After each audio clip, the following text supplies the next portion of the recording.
Assalamualaikum warahmatullahi wabarakatuh. Halo teman-teman semuanya.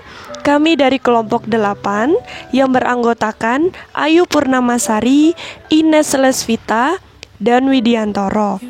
Jadi di sini kami ingin menjelaskan materi kami, yaitu pengaruh ekonomi Islam dalam perekonomian Eropa abad pertengahan. Silahkan disimak teman-teman semuanya. A. Tesis kesenjangan besar suatu masalah.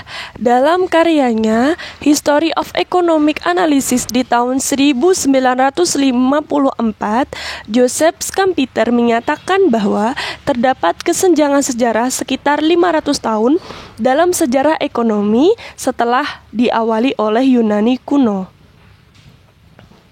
Tetapi adanya kesinambungan dalam pemikiran ekonomi membawa penolakan pada tesis tersebut. Penolakan ini telah memasukkan kontribusi cendekiawan Muslim pada abad pertengahan dan implikasinya terhadap skolatisme Kristen dan Thomas Aquinas. B. Artikel Joseph Splanger tahun 1964. Penekanan berlebihan elemen Yunani pada pemikiran ekonomi Islam.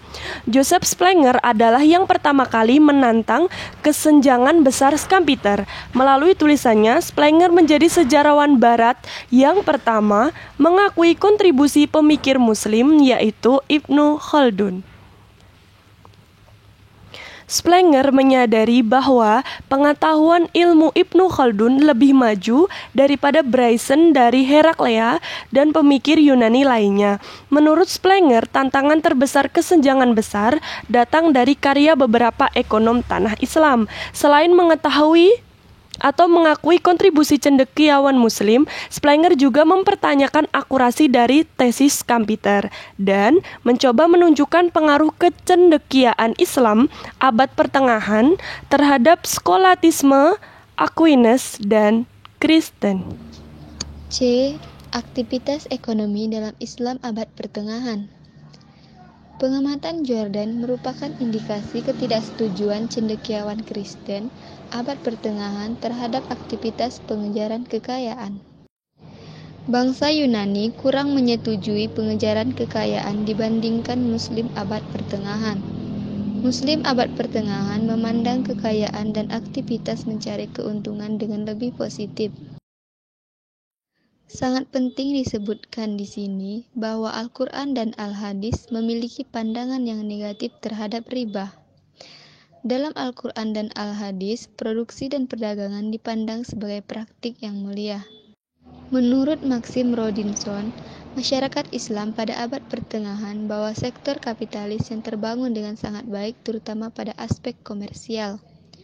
Sehingga pada abad ke-9, perkembangan ini diabaikan dalam hukum Islam atau petunjuk fikih. D. Pandangan Islam terhadap perekonomian dan kebijakan ekonomi sebelum abad ke-9. Cendekiawan Muslim sebelum abad ke-9 dengan pemahaman mendalam tentang ekonomi dan cukup menonjol adalah ahli hukum Irak Abu Yusuf pada tahun 731 sampai dengan 798 Hijriah. Dalam kitab Al-Kharaj, Abu Yusuf lebih memilih pajak proporsional untuk produksi pertanahan ketimbang sewa tanah tetap. Abu Yusuf sangat menentang praktik tax farming untuk menghindari kemungkinan korupsi pengumpulan pajak. Abu Yusuf mengusulkan sentralisasi administrasi pajak dan pekerja yang digaji diawasi dengan ketat. Abu Yusuf memberikan wawasan mendalam tentang isu distribusi sistem perekonomian.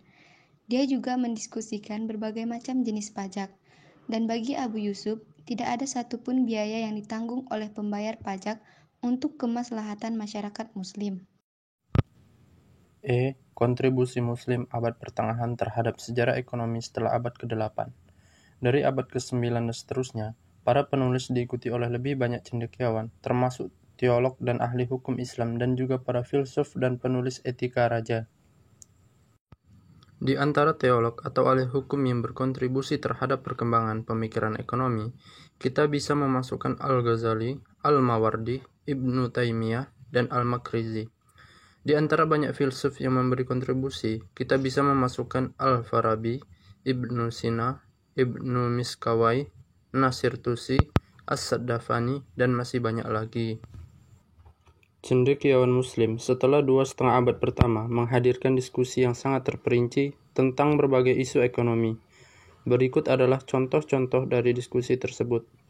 A. Kekayaan, kemiskinan dan hasrat memperoleh kekayaan.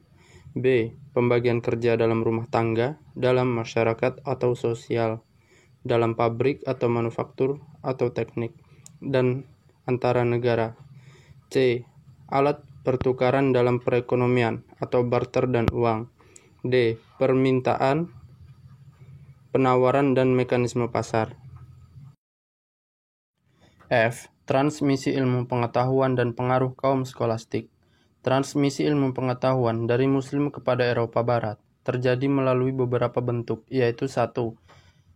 Selama akhir abad ke-11 dan ke-12, berbagai cendekiawan Kristen bepergian ke wilayah Muslim untuk mempelajari bahasa Arab dan sains Islam dengan tujuan menulis dan mengajarkannya kembali. 2. Banyak pelajar dari Italia, Spanyol, dan selatan Perancis mengunjungi madrasah Islam untuk mempelajari matematika, filsafat, kedokteran, dan sains. 3. Setelah petisi Raymond Lully, Parlemen Wina mendirikan 5 sekolah bahasa timur di Roma, Bologna, Paris, Oxford, dan Salamanca. 4. Banyak naskah yang ditulis Muslim dibawa ke Eropa Utara mulai abad ke-12 dan seterusnya. 5. Eropa sepanjang abad ke-12 sampai ke-14 menyaksikan gerakan penerjemahan besar-besaran di mana karya cendekiawan Muslim diterjemahkan ke dalam bahasa Latin. Ditegaskan bahwa hanya sedikit atau bahkan tidak ada pengaruh yang diberikan oleh kaum skolastik pada pemikiran ekonomi Islam, melainkan yang terjadi bahwa Muslim memengaruhi kaum skolastik dalam filsafat, etika, dan sains. Muslim punya lebih banyak alasan untuk memberikan pengaruh kepada cendekiawan Kristen dalam hal ekonomi dibandingkan bidang yang lain.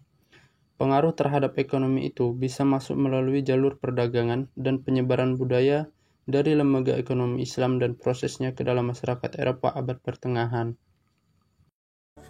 Terima kasih untuk perhatiannya atas penyampaian materi dari kami.